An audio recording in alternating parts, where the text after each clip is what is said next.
Alright, what's up? We're back after, man, it feels like we haven't played this game in like 2 weeks or so. But, yeah.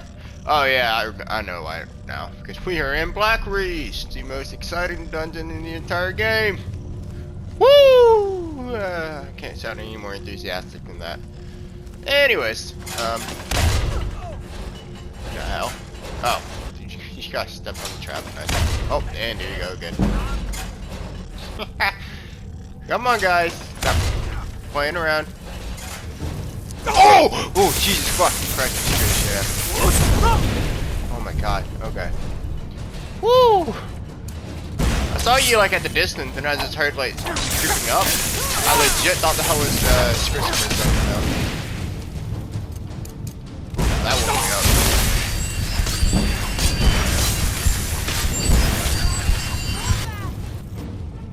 Alright, here we go. Alright, Rander, you can, come on now.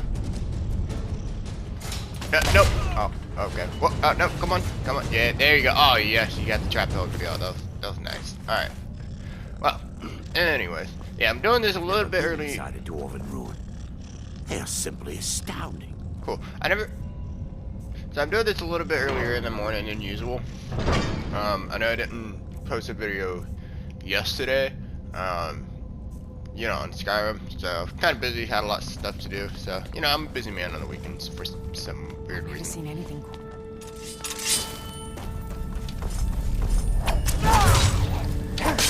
Man. What the fuck? One bow, one arrow took out like a million of my health.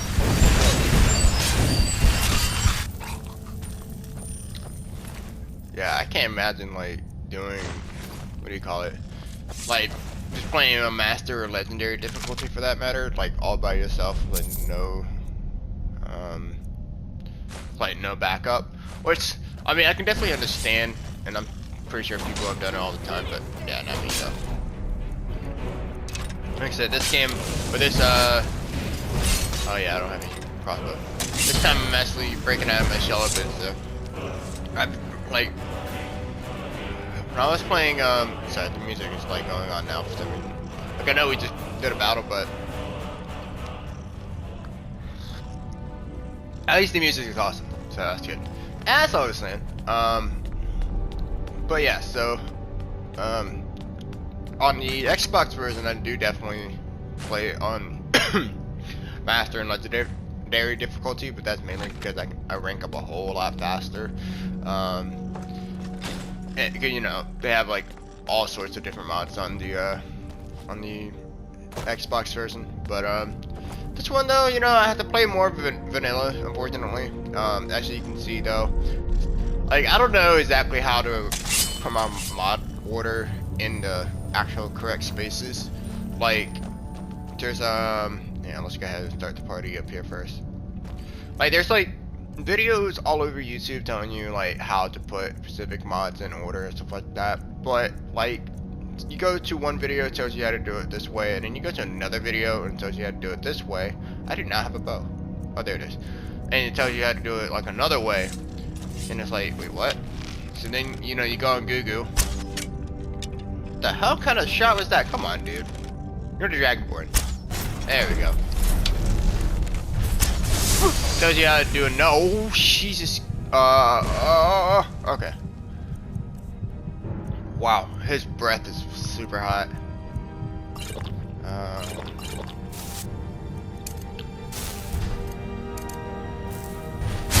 So it tells you how to do it another way though, and then yeah, and it just gets confusing. So, and at the beginning of the series, I did found a way, something that does I don't want to turn around and give me one this back.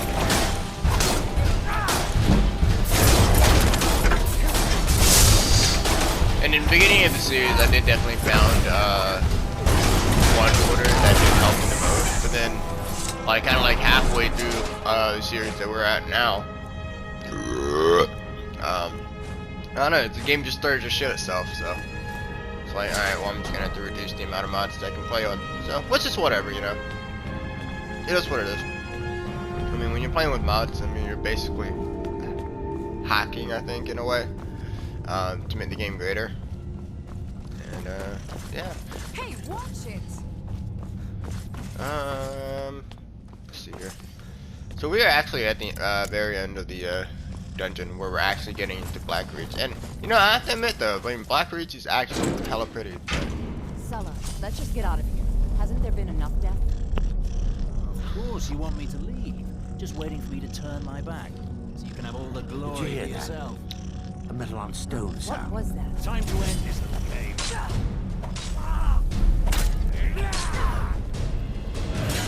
Oh, these are the two that are mostly on expedition, so. Prepared to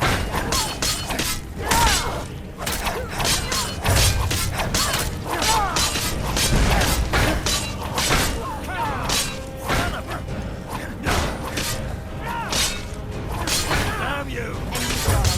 Very interesting fatal four-way.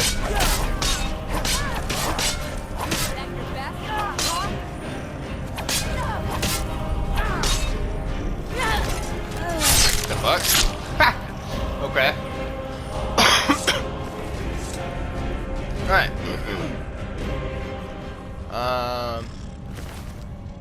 Can't take that.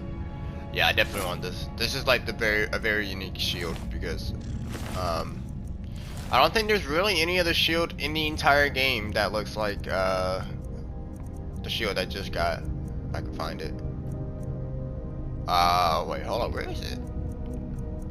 Hello? There, nope, that's not it. Wait, did I get? Wait, is that under weapons? No. Okay, I have to be majorly tripping. There's no way. Like I collected it, but okay, I equipped it. Duh. Yeah, but there's like no other shields in the game like this. And Bastion does 3 points of damage for 5 seconds. So in the course of 5 seconds, you do 15 points of damage, which I mean, it's not a lot, but it's something, you know. So, and like I said, it looks hella cool. Alright. In that case, I think Still I'll here. go ahead and give you. I Lydia. am sworn to carry your burdens. Yes, you are. Congratulations. Not everybody gets to carry the Dragonborn's burdens. Bam. Oh, you rather keep the orc shield? Yeah. How can I serve you, my Thane? Let's see here. Let's see. That is 39. That is 45. Ah, okay, that makes sense. All right. Well, you can keep it for now, since I have less weight to carry. Lead, I'll follow. All right. I think we're definitely making our way into Black Ridge now. Definitely. Yeah. What the fuck? Ugh, what was that? It was love crafting yourself. Okay. So one thing I like to do before we set off is sneak over here. Pull the lever.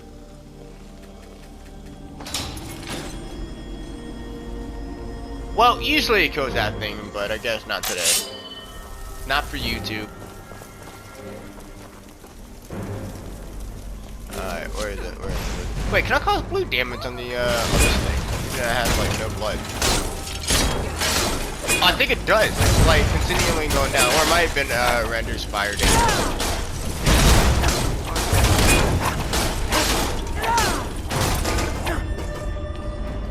Alright. You okay, bud? There you are.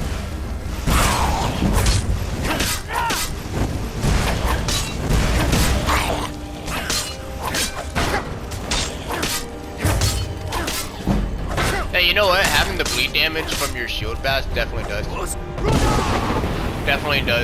create pressure on the enemy. Yeah.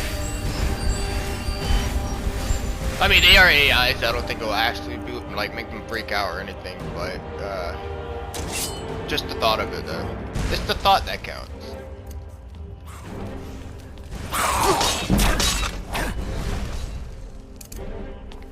Yeah, these guys are doing shiz load of damage.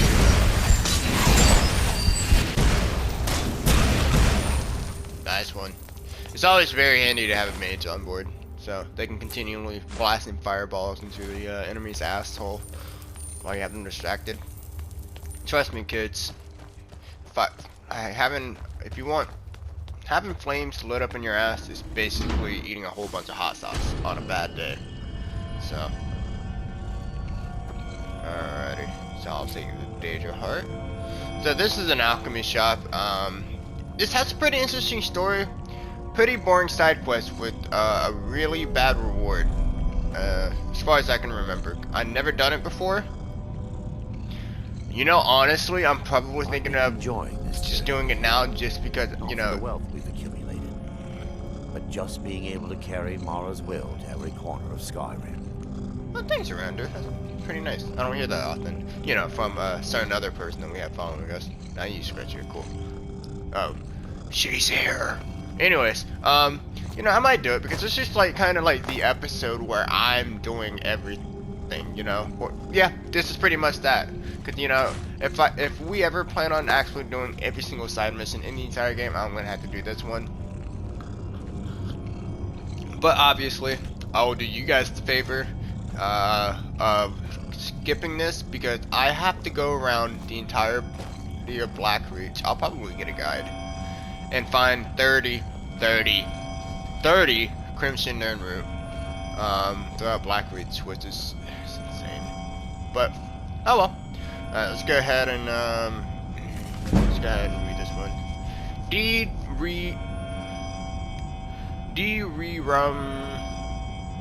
Derinis. Okay. Barbarian Direni. I am 611 years old. I have never had children of my own, but I have many nieces and nephews and cousins who have been raised with the tales and tradition of our ancient, illustrious, and occasionally notorious clan, the Direni. Few families in Tamriel can boast so many famous figures, wielding so much power over the fate of so many. Our warriors, kings, are stuff of legends, and it is not to dismiss their honor and their achievements, to say you have heard quite enough about them. I myself have never picked up a sword or written an important law, but I am part of a lesser known but still important Direni tradition, the Way of the Wizard. My own autobiography would be of little interest to posterity, though my nephew, nieces, and cousin indulge me to tell wild tales of life in the chaotic second era of Tamriel. But I have a few ancestors whose stories should be told. They may have changed history as well as we know it as dramatically as my better known relative, but their names are in danger of being forgotten. Most recently, Lysandus, the king of Daggerfall, was able to conquer his ancient enemies of Sentinel, in part thanks to his court sorceress, Medora Direni. Her grandfather, Jobron Direni, was imperial battle mage to the court of the Dunmer Empress of Tamriel, Kataria, assisting her in creating peace in a time of turmoil. His great-great-grandfather, Pelado Direni, had a similar role with the first potentate, and encouraged the Guild Act, without which we would not have all the professional organizations we have today. His ancestors many times back was the witch Raven Direni. Hey, Raven! Who's with her better known cousin Aiden and I almost called Keon. Rion brought an end to the tyranny of the latter Alessian Empire. Before the physics of Artium, it is said she created the art of enchantment. By the way, the Psijic Orders is something that we'll learn when we get into the College of Winterhold thing. Pretty interesting group, but I don't really feel like we get too much into them. Maybe we do. I haven't done the College of Winterhold too much, but anyways, continue reading. Created your enchantment, learning how to bind a soul into a gem and use that to ensorcel all manners of weaponry. I'd never heard that freaking word before. Ensorcel? Alright, how many book pages do we have? Oh my god. Holy shit!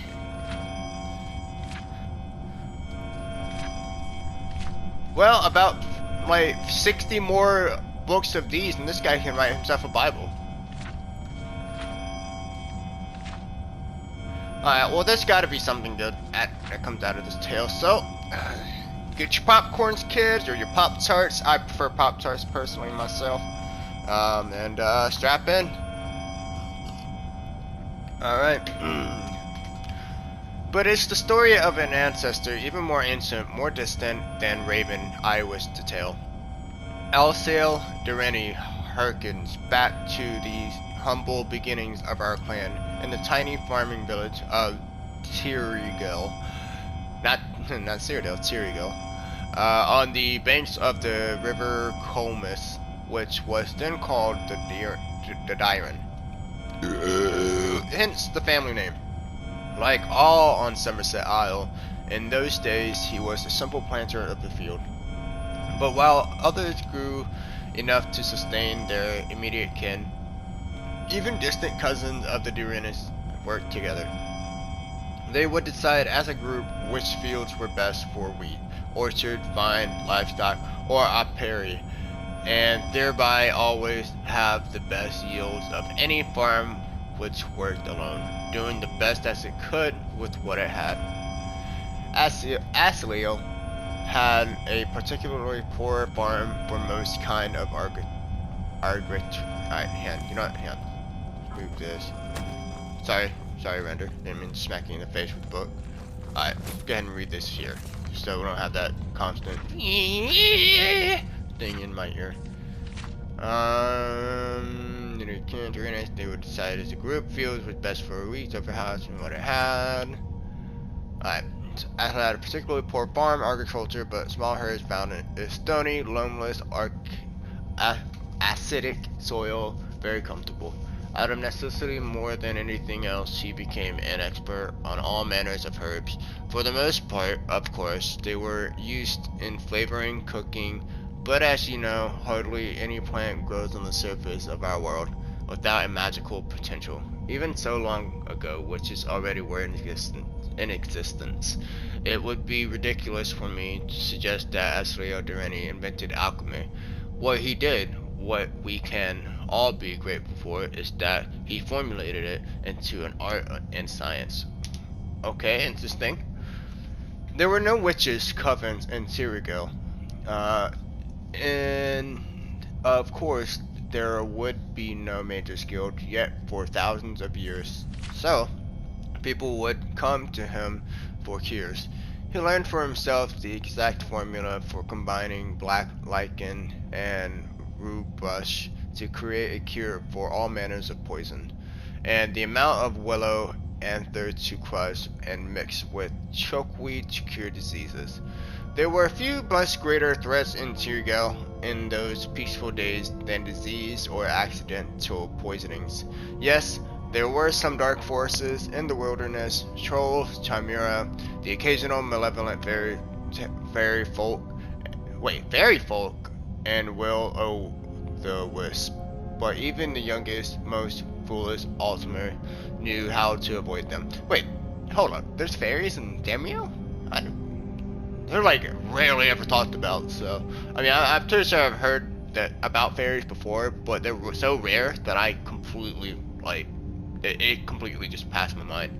Anyways, there were, however, a few unusual threats which Asliel had a hand in defeating. One of the tales told of him that I believe to be true is how he was brought a young niece who had been suffering from an unknown disease. Despite his ministrations, she grew weaker and weaker every morning. Finally, he gave her a bitter tasting drink, and the next morning ashes were found all around her bed. A vampire had been feeding on the poor girl, but Asliel's potion had turned her very blood into poison without harming her in the least. If only this formula had not been lost in the mist of history, this would have been enough to make him a minor but significant figure in the annals of early Somerset. But at that point in history, a barbarian tribe called the Lochvar had found their way down the Dyron River. and recognized Terragels as a rich target for raids. Oh, these like Viking dudes. The Durenis, which means that they're probably Nords. The Durenis, not being warriors yet, but simple farmers, were helpless and could only flee and watch the Lokvar take the best of their crops raid after raid. Asliel, however, had been experimenting with the vampire dust and brought his cousins to him with a plan. The next time the Lokvar were sighted on the Dyren, the woods went out and all the most able-bodied came to Asliel's laboratory. When the barbarians arrived in Tyragil, they found the farm deserted and assumed that all had fled as usual. As they set about stealing the bounty, and they suddenly found themselves under attack by visible forces, believing the Durrani farms had to be haunted, they ran away very quickly. They attempted a few more raids for their greed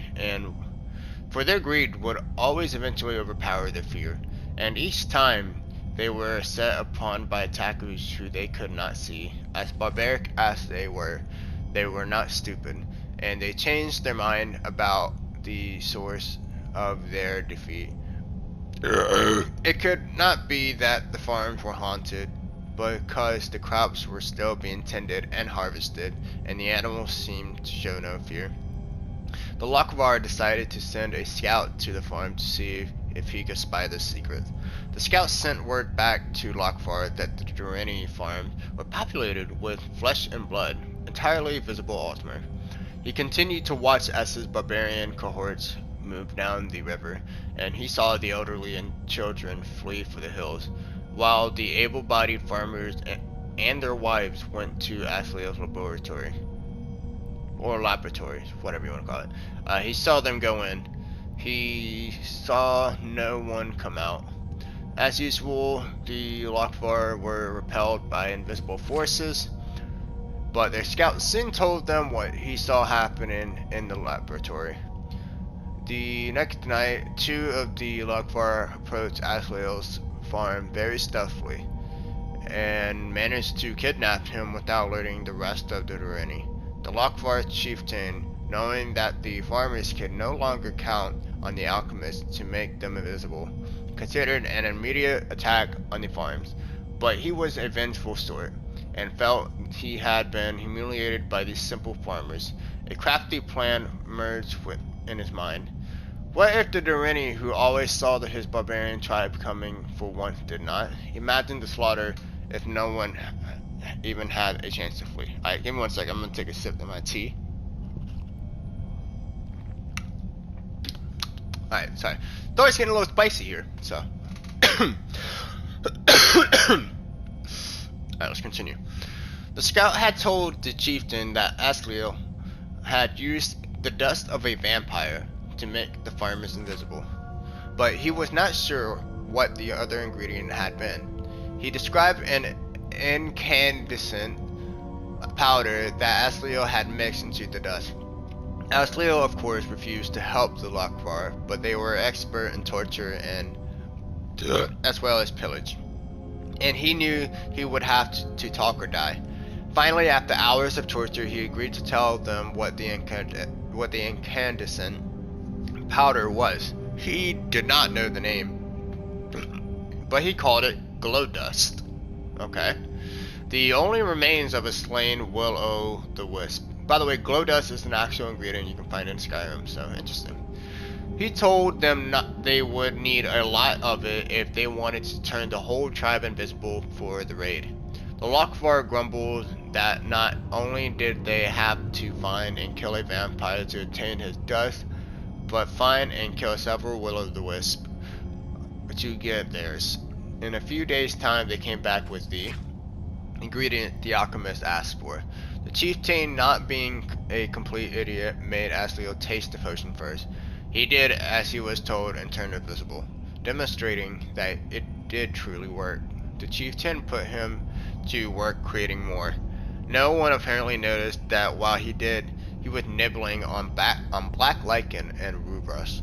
The Lokvar took the potion as he doled it out, and soon but not too soon that they didn't suffer.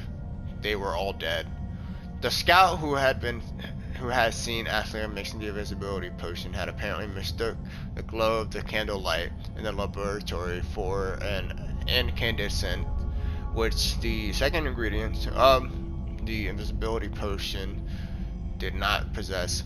The second ingredient was actually dull, simple redwort of the most common herbs in Tamriel.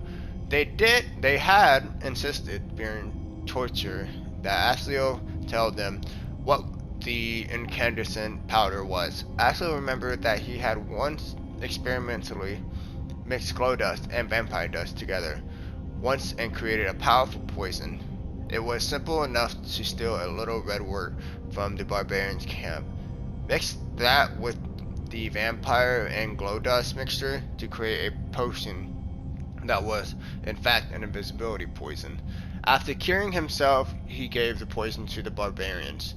The Lokvar, being dead, never again raided the Durrani farms, and having no other enemies, they were able to grow more and more prosperous and powerful. Generations later, they left Somerset and began their historic adventures on the Tamriel mainland. Asliel Durrani, because of his excellence as an alchemist, was invited to Artaeum and become a Psijic. Woo! It is not known how many more of the common formulas we know today were invented by him there, but I have no doubt the science and art of the alchemy as we know it today would not exist without him. But that is all in the distant past. Asliel's innovations, like my modest one, like the achievements of the Durranis throughout history, are but a stepping stone to the wonders which will become in the future. I wish I could be there to witness them, but if I can only share some of the past with the children of Durrani and the children of Tamriel, then I will consider my life well spent. You know what? For a long ass story, that was a damn good one, man. Alright, so basically, if I'm pretty sure I'm gonna put a timestamp right at the beginning of the story, okay, it is a long story. But basically, if you skipped it, basically this dude, Vorian Durrani, one of his ancestors, he basically lived somewhere in the Somerset Isles, and a Nord, I believe it was Nord, raiders were raiding his farms, him and his family's farm. So he created a potion, but once he got captured, he agreed to the Nord that they would create a potion to help him turn invisible. Now, why did the Nords want this? Well, because when they were on their raids, sometimes they would be attacked by invisible enemies. First, I would thought, okay, maybe they had like vampires somewhere or something like that. Maybe they were vampires, but no. It turns out that they all took potion because his ancestor was an alchemist. And they would fight, and all the farmers would fight the barbarians invisibly. Once they found that out, the barbarians found that out, they were like, alright, we want this so we can go on raids and you know, invisibly. So the guy agrees that he will go ahead and make a potion for the Nords, but obviously it turned out to be poison, and it killed all of the bandits, and then they lived happily ever after. So there you go. That's our story for the day. And that's a long ass story, but again, that was actually pretty interesting. So all right. So I don't regret reading it. We'll go ahead and take that. That's a lot of value there. All right. Sendarion. Oh my God, we got another story. Please don't be long. Please don't be long. Please don't. Oh yeah, this is the quest I've been talking about. That was long and oh no, it's gotta be my long book. Oh well. Again, I'll probably put a timestamp right at the beginning of this story, like right now, telling you where you can get to if you don't want to read along, and then I'll pretty much go over in my version of what I picked up. So, Sendirion's Field Journal, 4th Era, 58 C, Midius. So this is like a little less than 150 something years ago. I've spent a large portion of my life unraveling the mystery of the Nirnroot and yet I still feel unfulfilled. By the way, Nern root, I believe, is supposed to be a very poisonous root, but with the sound you hear, that sound, basically you can, you know, you're near one, and they mostly grow by rivers. That's pretty much as much as I know about Nern root. The thrilling of this, I know about Nern root, by the way, more than I know about any freaking flower in the entire world in real life. That's how sad I am. The trilling sound this strange herb emits seems to taunt me, to push me even harder to discover its secret. Even after a generous and indomitable traveler became a field collector in my stead, and provided me with 5 score of the Nern root, I was only able to muster what I consider a mediocre alchemical creation at best. This only served to strengthen my hunger and whet my appetite for the solution. It wasn't until over 50 years later that the answer to my prayers was carried into my basement workshop at the West Weald End. The first thing I heard was the familiar tone, that unmistakable warble unique to the Nern root. But when I turned around, my heart leapt out and a chill ran down my spine. This was indeed a Nern root, but of a variety the likes of which I have never seen. The herb was awash in a spectacular array of red hues, red leaf seemingly emblazoned with innumerable variations of crimson. I couldn't move. I was completely transfixed. Never in my wildest dreams could I have imagined a species of Nern root with such a unique property. After an awkward silence, I finally managed to stammer out a few questions to the traveler who brought me this treasure. He told me his name was Obeth Arnesian, a treasure seeker from Skyrim, apparently. He'd been exploring a vast subterranean network of grand caverns called Blackreach, and had stumbled across what he dismissed as a noisy red weed. His expedition was largely unsuccessful, and he didn't want to leave the cave so empty-handed, so Beth picked one of the Crimson Nern root to bring home. He said that it took some time, but eventually he was pointed my way, and that perhaps I'd pay a fair price for it. Before I could gather my wits and ask anything else, Obeth offered to sell me the Crimson Nern root sample. About showed me how to find Blackreach, and the strange key needed to breach his outer defense.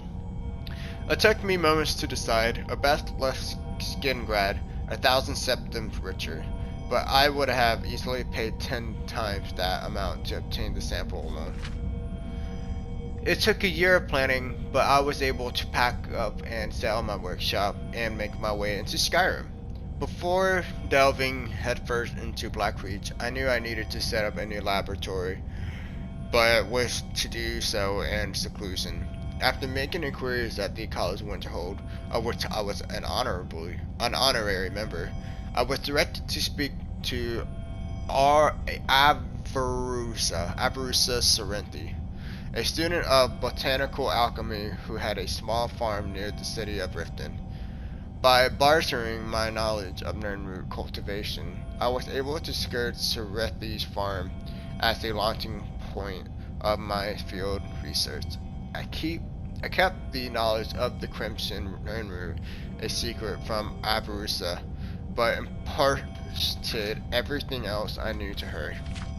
In exchange for her hospitality, a few months passed, but I was finally ready to enter Blackreach.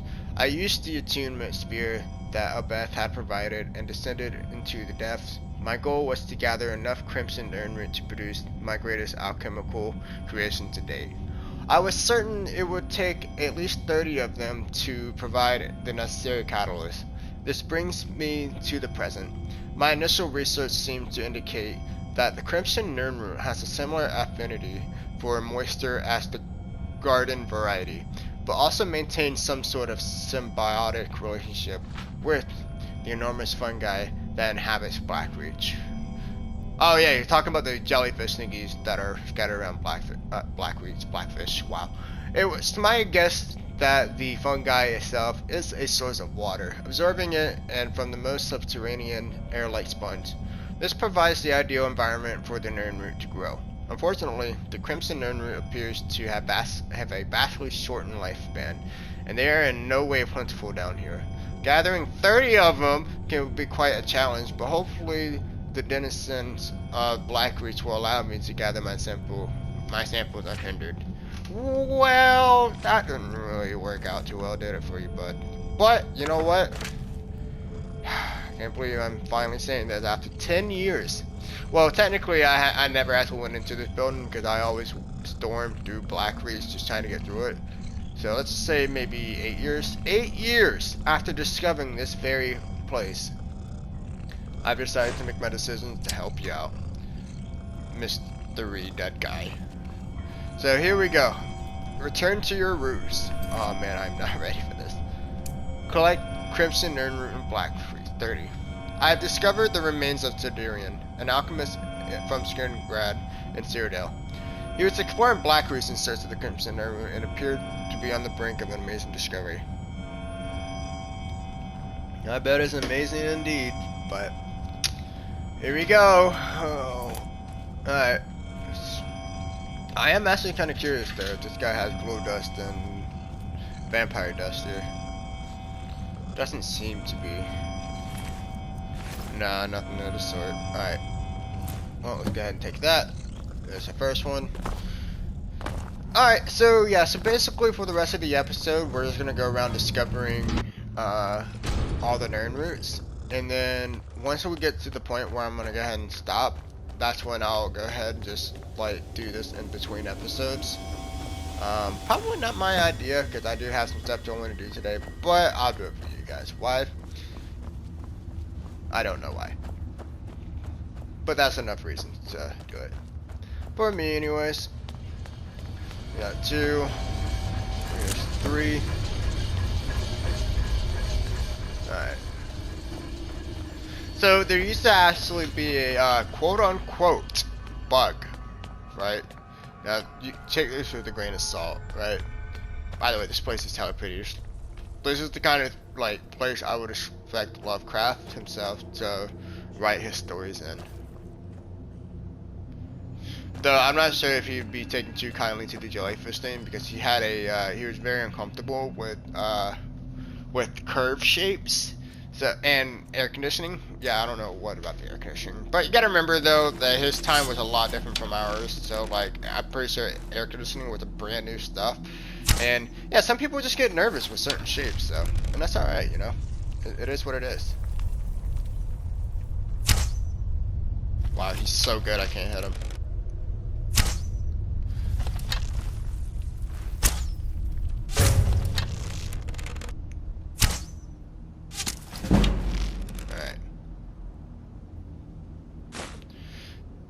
I have been thinking about actually going back playing a little bit of the Elder Scrolls Online. I have, like I said, I did play a little bit of it, but really not enough to like get anywhere. Like I've done like the first like 3 dungeons, and yeah, to be honest, it's really nothing like excuse me.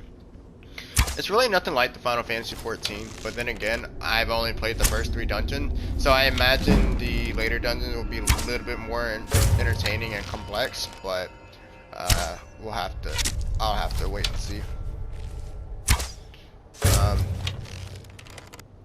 But the story is a little bit interesting though, so definitely do that. Will I do a game series on it though? I don't think so. See, the thing with massively open like MMO games is that they're meant to be played forever, and but sometimes you can come to a point where you're just constantly grinding for like the same thing. So say like there's a point where I'm gonna have to like get a certain object from this one dungeon. I could possibly be spending like 1 or 2 or 3 videos on doing that one dungeon, and I don't want to waste my time doing that kind of stuff. So, because I do that in Final Fantasy 14 anyway. So, and besides, I think like I'm pretty sure some people can definitely stick with one. Or I'm pretty sure some people could definitely stick with like maybe like 2 MMOs, but MMOs, like, they definitely ask for a lot of your time.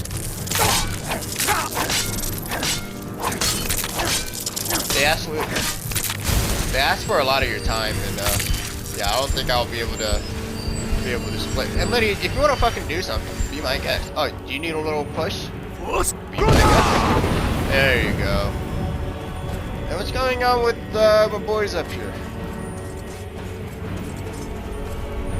You guys need a little motivation for render? Maybe. Whoa, what the hell? Wait, what are you doing? You're doing squats. Alright, well, unfortunately, we won't be able to help him get out of it until we kill this one dude. So. Oh, and Lydia's in battle. But she's fine because it's freaking Lydia, dude. There we go. Wait until I get healing hands, man. And I'll be healing you up good too. Alright. Where's the render? Is he here? Oh, he's there. Anyways, but yeah, I think I'd rather just spend my time on one MMO than two. And yeah, and then definitely, like, to me, I don't feel like Final Fantasy 14 would be a good video for me to do a series on, because, like I said, it's a lot of grinding, and yeah, and trust me, I've only had like maybe like 1 year worth. Where you going? 1 year's worth of experience when it comes to commentating, and even then, like a year ago, I wasn't really commentating on my videos, so I don't know. I'm not. Like, I don't know, I'm not that confident too. I'll be able to keep an interesting vibe going with when it comes to commentating. So, like right now, I'm just commentating what's on the top of my head. And that's because, like, when I'm playing Skyrim, like, I definitely feel at peace. Like, I know so much about it that, like, basically, like, could I become a lore master? I don't think so. Because I think to become a lore master, you have to learn everything about, like, I just got fucking one-shotted.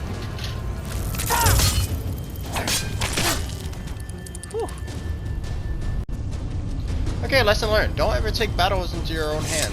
Not without Lydia. But as I was saying though, I mean, I don't know, I'll definitely have to be playing the other games before I consider myself a lore master. By the way, lore master is basically like you go up to someone, ask, you know, what did freaking the first emperor eat for breakfast on the beginning of the first era or something like that. Like, I don't know, you know, something like that, something you can answer.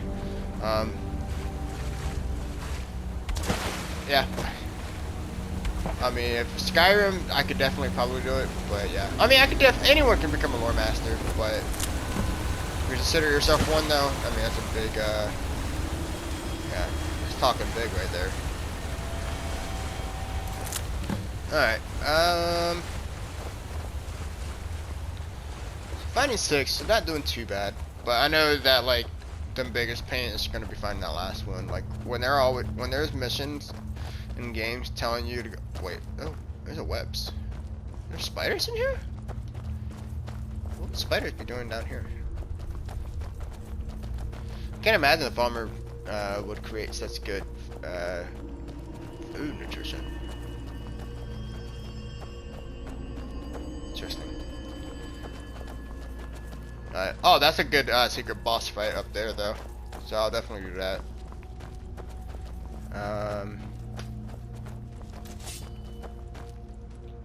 Oh, there's spiders up there. Ew, there's one hanging from the ceiling. That voice crack, though.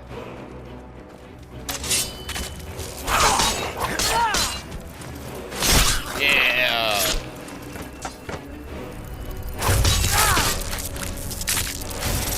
Oh, Lydia, or Render, whoever.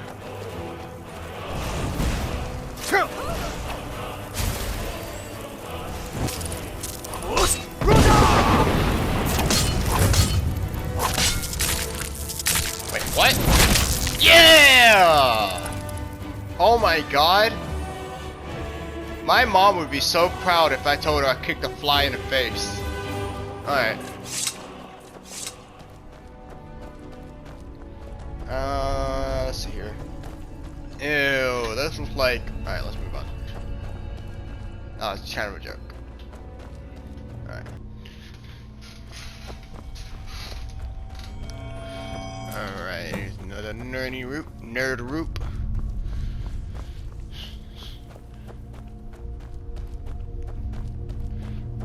know, to be honest, though, I actually never like quite actually, just like went out of my way to actually explore Blackroot. So I guess it's just technically a good way of the devs, you know, pushing people to do, you know, to actually go around and explore. But then again, at the same time, it's just like my first time actually going around doing stuff. So maybe it's not a good way. Skyrim. Okay, well, I'm not really quite ready to leave yet, but that's very interesting to know.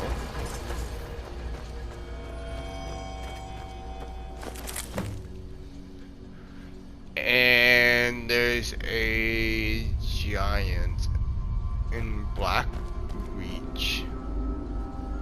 I will not try to solve the logic behind that, but okay. But then again, that's not the worst thing that lives there in Blackreach that I know of.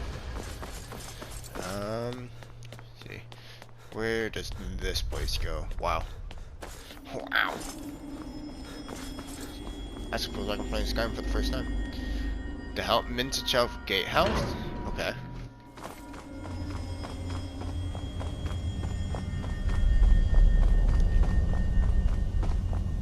You okay? Mara, protect us both. Very well. Boost ready. Let's continue. Did that help you? Yes, out of your trance state. What? Hang on. Really? Okay, obviously I think that's supposed to be like a door that opens up, but that's so weird. Why would I think that? Oh, I remember I was gonna say before, way beforehand though.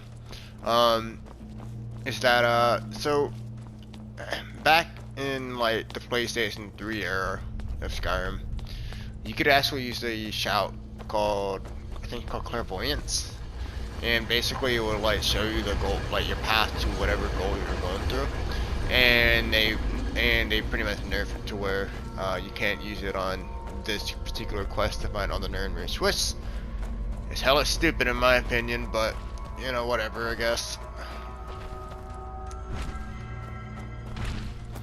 Wait, this is a cocoon. So again, why the hell is there a freaking giant in the middle of Blackreach?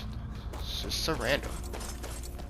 Usually giants, they live like in well, they live all over Skyrim, but they keep a herd of cows to them, because you know they're actually like, you know, gentle social creatures, and we might have a fight on our hands.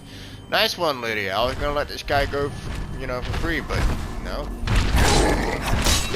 You didn't get the off of that.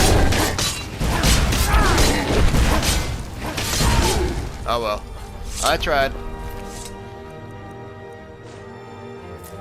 I must know what the giant's toes taste like.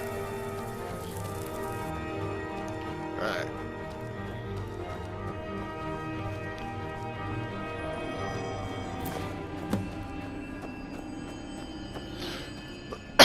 Excuse me.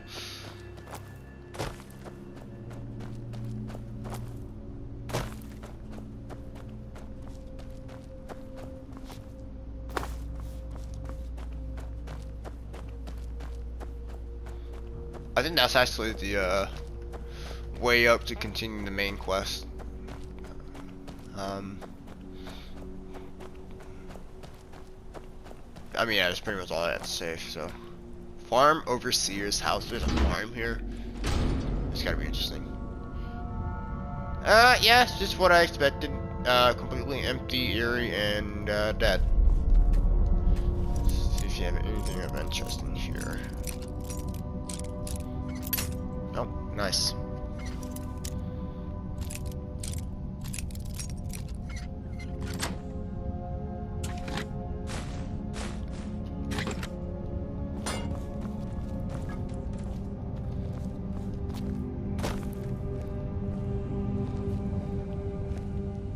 Interesting. So I guess they expected like a lot of people to show up here. I was gonna say like, I don't know, man. I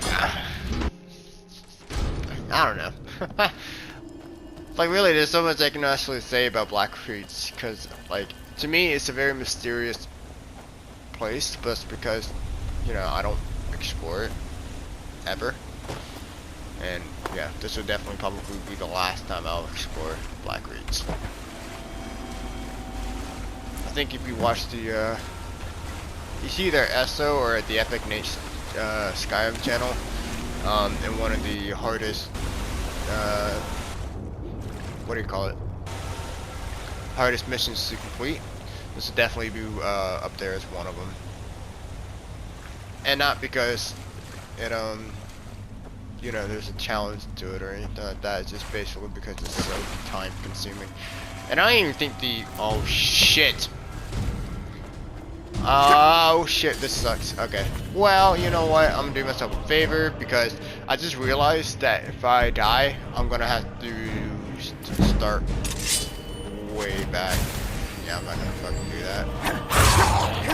Honestly, I might just keep it on novice for now until I finish this quest.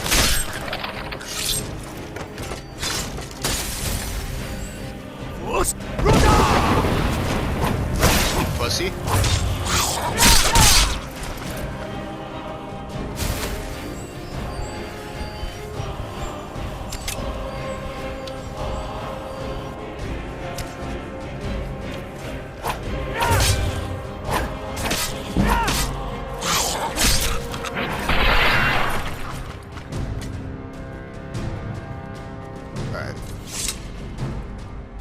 Alright, well, I think I'm gonna go ahead and just end the video here. I'm gonna go hunting for the Crimson Urn root, so yeah, I mean, like I said, this quest is pretty scale, and I don't even think the reward is worth it. But then again, like I said, I've never done it before, so I guess it'll be good for a one-time thing. So oh, I hope I don't get bored to death. Alright, I'll see you guys in the next episode.